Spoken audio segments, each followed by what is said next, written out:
নমস্কার, আমি তরুণ Ghosh. Donald Trump president মালিক মালিক ভারতের উপরে 500% ট্যারিফ চাপাবেন বলে হুমকি দিয়েছেন। মানে ছিল 50, করা হবে 500%। ভারতের কি হবে? এই যে দুদিন আগে আমাদের মালিক তিনি বললেন যে ডোনাল্ড ট্রাম্প আমাদের নরেন্দ্র মোদি আমার কাছে এসে বলেছেন, স্যার আমি একটু দেখা করতে চাই, আমাদের উপরে ট্যারিফটা একটু কমান। He is a good man, I love Narendra Modi. মালিক ভাষণটা দিয়েছেন। ভাষণটা দেওয়ার পর ব্যাকডোর চ্যানেলে এইবারে তেরে খিস্তি করা হয়েছে আমেরিকান প্রশাসনকে। এই গালাগালটা খাওয়ার পর আমাদের মালিক গেছে খেপে। মালিক বলেছেন আজকে একটা বিল এনেছেন, সেই বিল পার্লামেন্টে যদি পাস হয়, পাস হবেই। কারণ মালিক এখন গিলোটিনে গলা ফাঁসিয়ে দিয়েছে। মালিকের কিছু করার নেই। মিড টার্ম ইলেকশন আছে, এই হচ্ছে ডিসেম্বরের দিকে মিড টার্ম ইলেকশন। এর মধ্যে মালিক যদি ইউক্রেনের যুদ্ধ না থামাতে পারেন, তাহলে মালিক কিন্তু ইমপিচ হবেন। সেটা মালিক কিন্তু খুব ভালো করে জানেন। ওই জন্য মালিক একদম উঠে পড়ে লেগেছেন। একে তো ভারতের ওপরে একটা রাগ রয়েছে, মাল ফাল পাঠাচ্ছে না, দেশের মানুষ না খেতে পেয়ে মরছে, মুদ্রাস্ফীতি বাড়ছে, ধার বাড়ছে, তার উপরে আবার যুদ্ধ যদি লাগিয়ে দেয় তাহলে পরে তো আরো মুশকিল।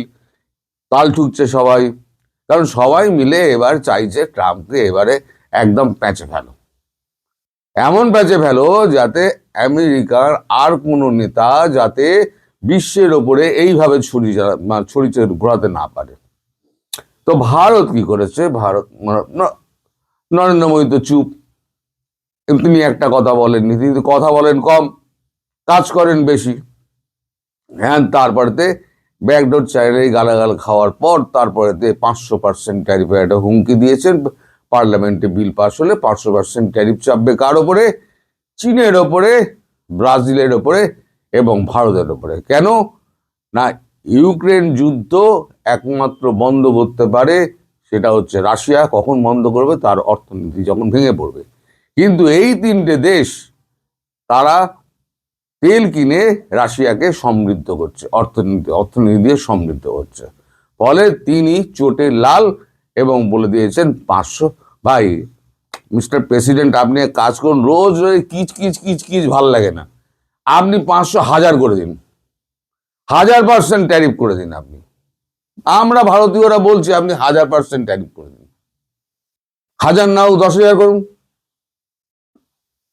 যা আছে এখন অলমোস্ট তো স্যাংশন আছে। এখন 500 চাপালেন কি 5000 চাপালেন কি 10,000 চাপালেন কি 50,000 চাপালেন, ভারতের কি আসে যায়? ভারত কোনোদিন তার সেক্টর খুলবে না, ভারত আপনার কাছে মাথা নিচুও করবে না। নরেন্দ্র মোদী ওই যে চেপে বসে আছেন, চেপেই বসে থাকবেন, যত চাইবেন পারবেন তত ডিলে করবেন। আপনারা খেলাটা বুঝুন দর্শক। আমাদের ভারতে এই যে আমাদের যেগুলো হচ্ছে না, আমাদের ভারতের টপ ইকোনমিক্স যারা পৃথিবীর মধ্যে শ্রেষ্ঠ ইকোনমিস্ট, এটা তাদের হিসেব ভারত কিভাবে এই ট্যারিফকে, এই চ্যালেঞ্জকে কি করে মানে রুখছে, কি করে সয়ে যাচ্ছে, কি করে দাঁড়িয়ে আছে। এবারে হিসেবটা আপনারা আমি বলি, সেটা হচ্ছে খুব ঠান্ডা মাথায় শুনবেন।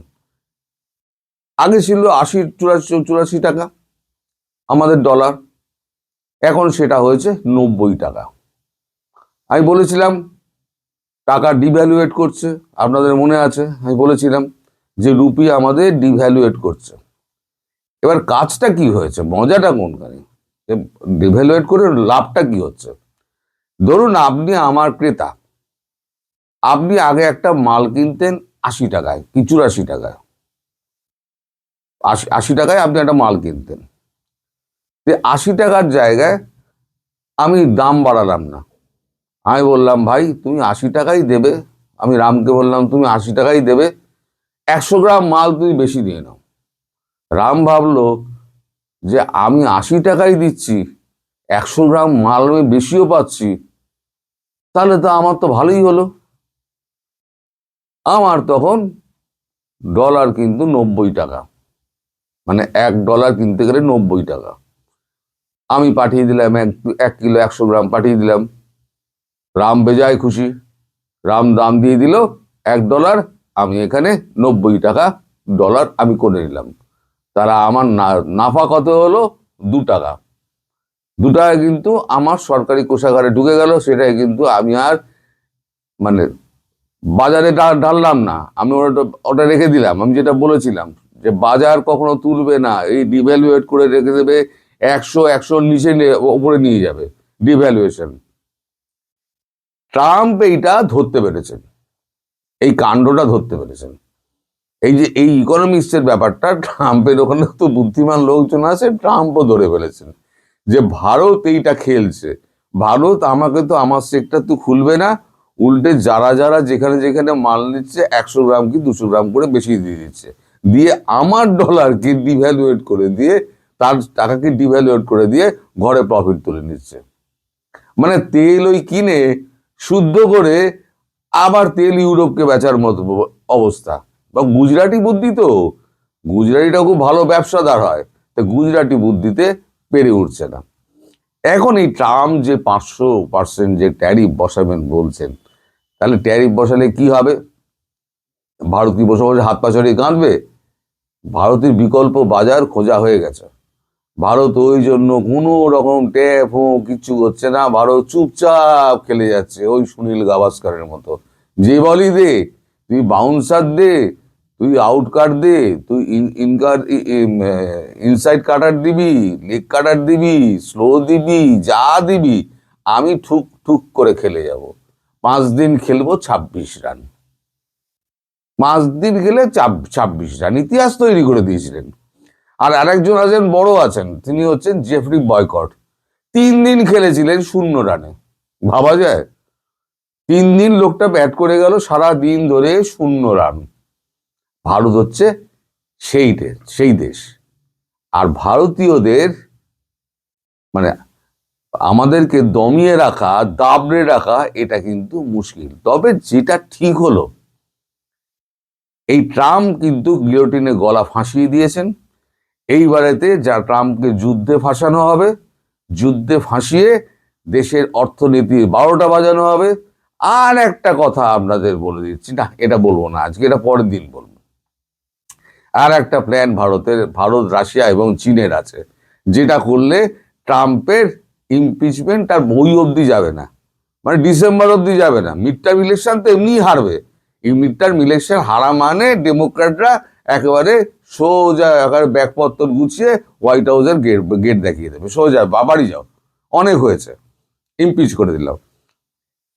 আর একটা খেল আছে, সেই খেলটা আমি পরে বলবো, যেটা করলে ওই ডিসেম্বর অব্দি এগোতে হবে না, তার আগেই ট্রাম্প বাবু ইমপিচমেন্ট মালিক হয়ে যাবে। এবং মালিকের এখন উভয় দিকে মুশকিল হয়ে গেছে। এখন গোলাতেও গিলোটিনে ফাঁসিয়ে দিয়েছে ভেনেজুয়েলা থেকে তুলে এনে দিয়ে, এবার চারদিকে চীনের ওপরে বলে যাওয়া 500% চাওয়া হবে, তো চীন কি ছেড়ে দেবে?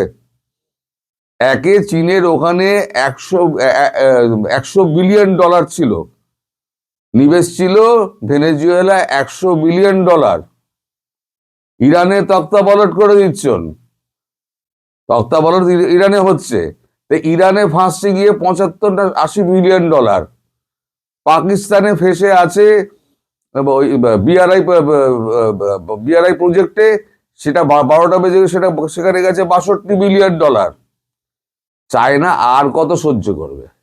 এবার চায়না রিয়াক্ট করবে, আর চায়না রিয়াক্ট করা মানেই রাশিয়া ওখান থেকে শুরু করে দেবে, আর রাশিয়া শুরু করলেই ভারত শুরু করে দেবে। সব ক্ষেত্র প্রস্তুত হয়ে রয়েছে। এবার আমাদের মালিক কোথায় যাবেন? মালিক ইমপিচ হয়ে মালিক সোজা ব্যাগপত্র গুছিয়ে হোয়াইট হাউস থেকে বেরিয়ে যাবেন। তখন সবাই বলবে, আমেরিকার নতুন যারা আসবেন তারা বলবেন, থামান দাদা থামান, যথেষ্ট হয়েছে, আমরা আর এরকম করবো না, কান ধরে ওঠবোস করছি। সারা পৃথিবী এবার আমাদের মালিকের বিরুদ্ধে চলে যাবে দেখবেন। আর ভারত, রাশিয়া, চীন এমন শিক্ষা দেবে যাতে ভবিষ্যতের মালিকেরা একটু সমঝে চলেন। সমঝে চলানোর দিন খুব এসে গেছে। আমি এই ভিডিওকে বেশি লম্বা করব না, এখন দেখি কখন ছাড়ে ভিডিওটা, তার উপরে নির্ভর করছে। আজকে হচ্ছে 8 তারিখ, এখন মালিকের বিরুদ্ধে বেশি বললে না ভিডিও কিন্তু আপনার 24 ঘন্টার আগে চেকিং কিন্তু ছাড়বে না, ওই ফেলে রেখে দেবে 24 ঘন্টা। আমি জানি না এই ভিডিও আজকে 8 তারিখ আজকে ছাড়তে পারবো না 9 তারিখ কালকে ছাড়তে পারবো। যাই হোক, আমি রাত্রিবেলা তাড়াতাড়ি মুড়ি সুড়ি দিয়ে বসে পড়ে আপনাদের কাছে এই খবরটা দিতে এলাম। আপনারা সবাই ভালো থাকবেন, সুস্থ থাকবেন এবং সাবধানে থাকবেন। নমস্কার।